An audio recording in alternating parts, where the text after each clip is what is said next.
Hello there, you train-loving Shedmouthshire hobbits. It's TT 120 day.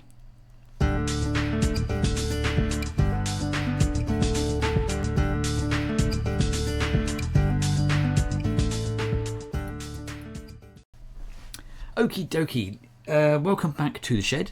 Today, as I've mentioned, we are talking about TT 120 and where it's now going to fit in with my rather insane model railway plans. Okay, so firstly, I'd like to welcome aboard all of our latest subscribers. It seems that we have a bit of an influx just recently, which is absolutely lovely. Welcome along. Thank you very much for joining us. Really appreciate all the support, as always, from everybody. Today, we're going to do something a bit different. We're going to have a little counter in the top corner here to say how many times I say because I watched back my previous video and I'm amazed how many times I say it. So I'm going to try and put a little counter up in the corner. So before we start today, I'm just going to give everyone a quick rundown of where I've been with TT 120 over the last 18 months or so, just for the newcomers to the channel so they can see where we have been and where we're looking to go. So my TT journey started off from day one. Literally, as soon as they announced TT 120, my ears pricked up and I thought, that looks like a cracking scale to get involved with. It took me a little while to get involved with it. I waited for about a 12 month to see where it was going. And I have to say, I was impressed straight away. I also had to think about where I'm going to incorporate it into my layout. So that took me a little bit of time. My regular subscribers will know that I'm not the kind of person who makes a decision very quickly. Or if I do make it, I change it pretty quick. When the time came, I bought the Easterner set and I absolutely love it. From the word go, I really thought this is a lovely looking set. The Locos in the flesh look so much better than they do in pictures and YouTube videos. They really do look, the bizzo. So I started off with the Easterner set. I then went off and bought the rest of the rake of coaches to make a nice full rake of Mark 1 maroons, which look beautiful when they're going round. I stumbled across some semi-broken Pullman's coaches at Hornby. They had a bit of a sale on and there were some bits of old broken coach laying around. Managed to fix them up and they work absolutely fine. So they're a nice little addition to the collection. I've also got a few little wagons. One of them donated very kindly by Greg at Mac Trains. Check out his YouTube channel, very much dedicated to the 120 cause. And after that, I bought the Duchess of Atholl. Now, the Duchess of Atholl was a whole new leap forward for steam engines coming out in TT 120. A complete redesign from the earlier LNDR Locos. A much nicer thing. It ran nicer and it is a massive improvement. And straight away, it was nice to see Hornby looking at what they'd done the first couple of Locos and actually change things fairly quickly and develop and work on the feedback they were getting to get these new Locos out in a totally different design. And I got to say, they've done a really good job. Okay, so Loco number 3. This was a bit of a surprise for me, I have to say. Not an era and not a model I ever thought I would purchase. But when Hornby announced the HST 125s, and especially in the Swallow Intercity livery, I got to say I fell in love with it straight away. My friend Jeremy has got the same model in 00 gauge and it looks fantastic. Although it doesn't fit into any kind of era that I wanted to model and certainly doesn't really look in place of what I've got planned, it does look fantastic. It does look really nice. And I think no matter what I do with TT, I need to make sure I can run a full loop just so I can run this train because it does look unbelievable. Yeah, so number 3 had to be the BR Intercity Class 43 HST. The final Loco I purchased was, again, another bit of an oddity, a bit like the HST, something that I probably wouldn't normally buy. But we have a tradition here at Shedmouth Junction, and that tradition is you have to buy a Loco in model form if you've seen it in real life. Now, where my shed is located, I've got a nice big window here, and I can see the main railway line into Sandwich, which goes across the level crossing and onto the main station. And I can sit here sometimes, I can watch the passenger services go through, and you get the odd goods train if you're lucky to catch one. And sometimes you get to see the steam engine go through, which is the highlight of my year when that sort of thing happens. I was out here, maybe it wasn't last summer before, and I could hear something, a rumbling noise, and I thought, that sounds quite heavy industrial, you know. And literally parked just there, across the way from me, was a 2 Class 66s. And I got a bit excitable, and I grabbed my phone and my camera and ran out the front. And it was fantastic. These things were backed up with a huge rake of wagons on the back, on both of them. There had been some kind of problem with the level crossing gates in the main station. And they were backing up the Locos and had to get them through very slowly, one at a time. So the first one went through, the Freightliner Loco. I can't remember what number it was or what name it was, but it went through. And I walked up the far end, and there was a Colas 66 sitting there. And they started it up, and I got some footage of it pulling away. And it was the first time I've been really close to a 66. And these things are Goliaths; they're absolutely huge. And of course, what did Hornby go and do when they announced the 66?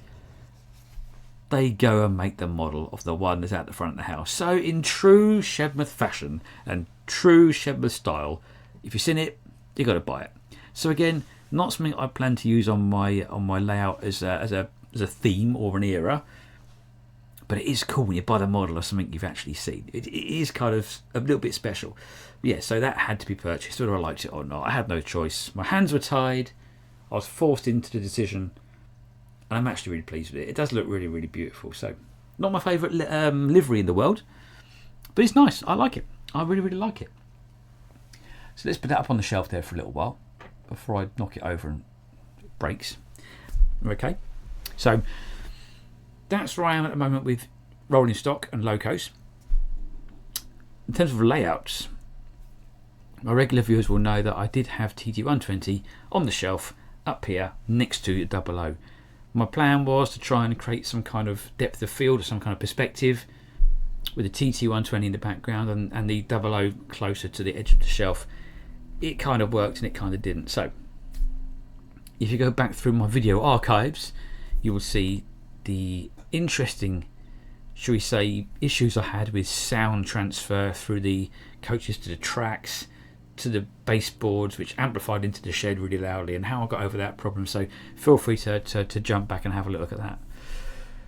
So currently I don't have TT120 running in the shed because now it's become 00. This has become N-Gauge, and TT120 is moving on a tad. So we're going to look at some emails quickly. I do often get emails into the channel, and feel free to email me if you have any questions or you're not quite sure what I'm up to, or you've got any suggestions. Always feel free to get in contact and I will get back to you ASAP. I'm a very busy person, so sometimes I don't get a lot of chance, but as soon as I can, I will do. So feel free to get in touch. And I just want to clear up a couple of things on the old emails. Nothing major, nothing scary. The first thing I quite regularly get is, how is my shelf wired and how do I get across the door? What connectors do I use between baseboards and that sort of stuff? Now, I'm not running DCC, my shelves are analog. That said, I still run a bus wire and dropper wires around just for the purposes of reliability. Okay, so the dropper wires are soldered to the bus wire, nice and straightforward. And when it comes to the shelf, I have got a video a bit further back, which I'll leave a little link to in the description, of how I built the baseboards and the wiring and stuff. But for connection purposes, I use these little things. Now these are called XT60s. I don't know if you can see these very well, but get the focus on the camera. There you go. And basically they're a shaped connector, and they just literally slot into each other. Okay, and they're nice and reliable. They're absolutely solid. And I used to use these in my Reading and Trial car days. We use them as battery connectors, and we use them on lithium polymer batteries.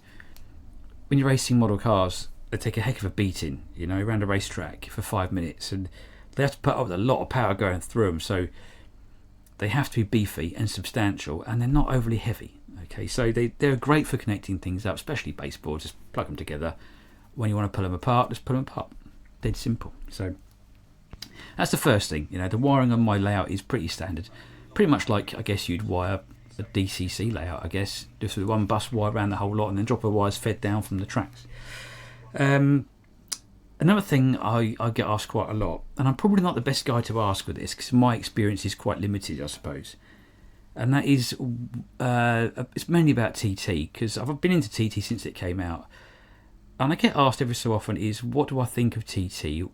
how far has it got, and do I think it's something worth investing in? What are my thoughts on where it is now and where it's going to go? And that's quite an interesting conversation to have.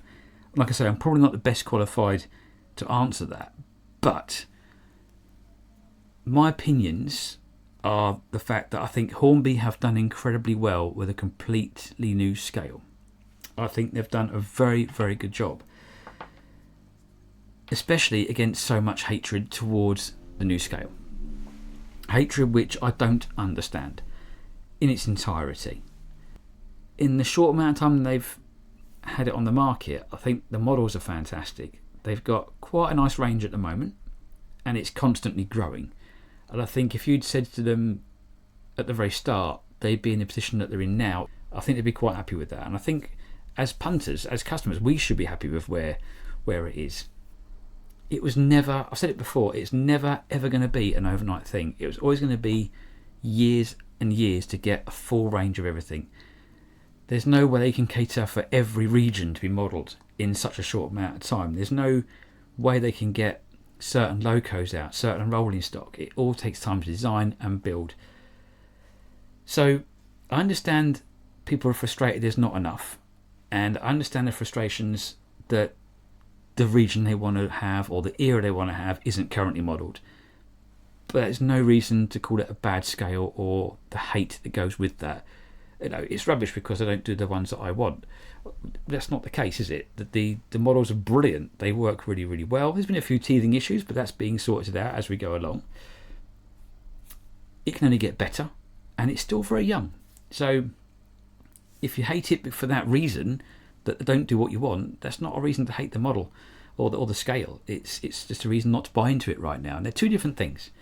And I think it gets the lines get a bit skewed. Someone says, "Oh, they don't like that." It's mainly because they don't have the models that the person wants. So I've certainly come across people who, I've come across two people, in fact, who have been really aggressive when you mention TT120, properly aggressive. And they've told me how rubbish it is, and blah, blah, blah. And when you narrow it down and say, why is it so bad? Quite often it's because, well, they haven't got this, they haven't got that. One person said to me, I don't like it because it won't run on my N-gauge track. Why is that an issue to hate it? Why is that a problem to not like the scale? Because it won't run on the track it's not designed to run on. So the whole argument is wrong for some people's hatred towards it. But that's besides the point. I'm not going to dwell on that. There's too many positives to worry about the negatives. Okay. Now moving forward, I think Hornby are doing a brilliant job, and they need to keep the momentum going and just bring out new stuff as they are. Keep moving with it. And I think their popularity will grow even stronger than what it is at the moment. It's already growing. I'm seeing more and more people take on TT120, and they're really enjoying it. I think if you get into it now, you can just enjoy the ride. You can get a nice little collection of locos along the way. A bit like myself with a 66 that I've seen that won't fit into my model that I've got planned, but it's still a nice thing to have, and it looks really nice. The detail's fantastic. So yeah, I'm really happy with it. And I think Hornby should be pleased with where they are. And certainly YouTube, you're watching me right now.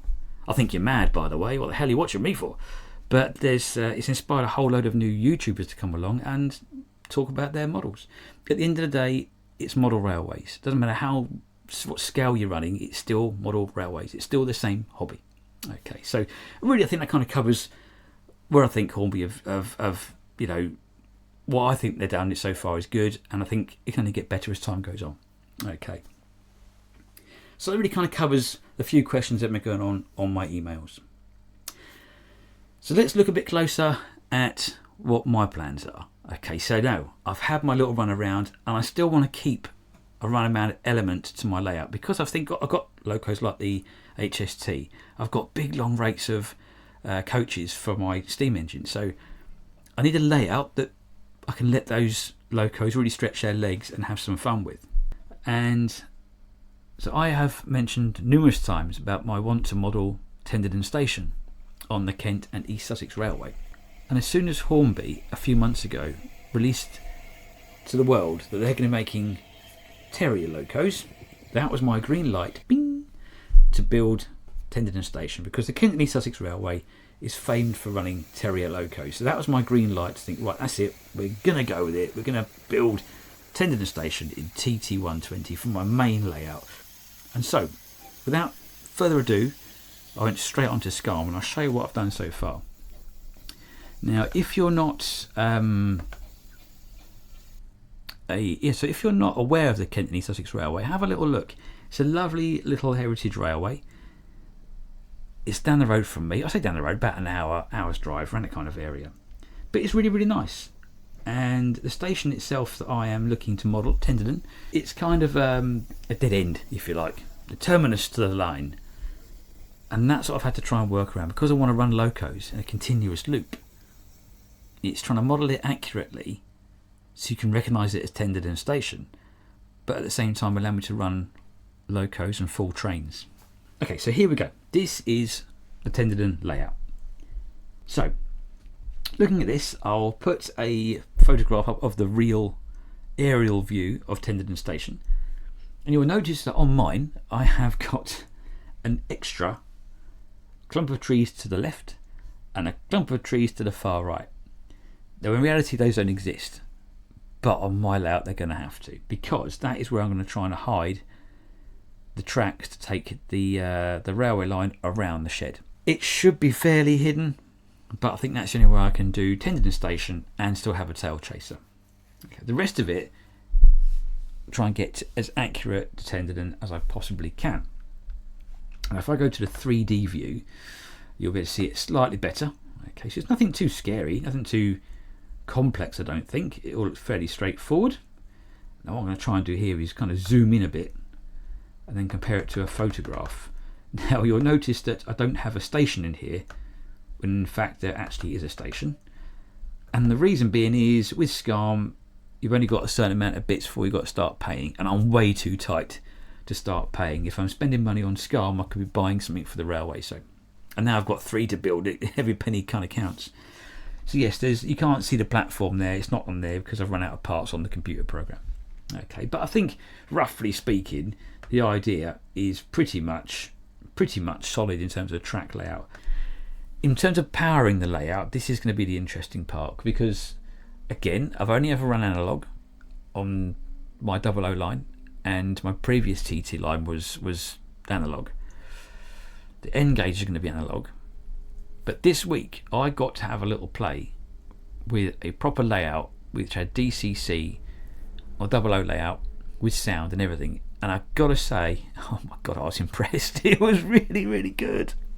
Oh my days, I've not shied away from it at all, but I never felt there was a need for it in here. And on the shelf, I still believe there's no need to have that on my shelf layout. I said, there's not enough of it to warrant it, and the extra cost. I've got too many locos to then go back and chip them afterwards and that sort of stuff, and I couldn't be bothered.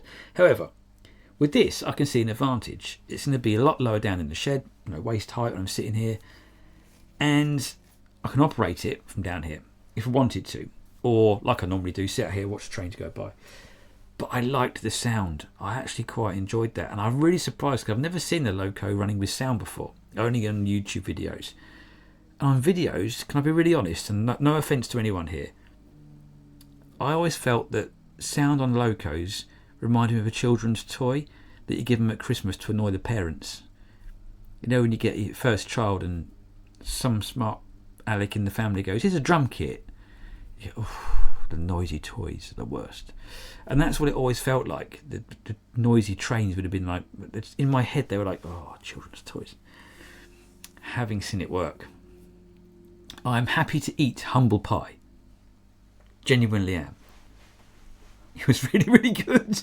The chap I went to see, I'm not going to mention names or anything because he didn't want me to mention it, but his layout was brilliant and the control he had was fantastic. I love the fact that he pressed a button and it started up and it moved off on its own, and it was just really good. So I haven't even looked into DCC running on TT. I know you can get HM7000. I don't even know if I can run a normal DCC operation on TT120. Not looked into it, never had the need to, but now I do need to have the need to.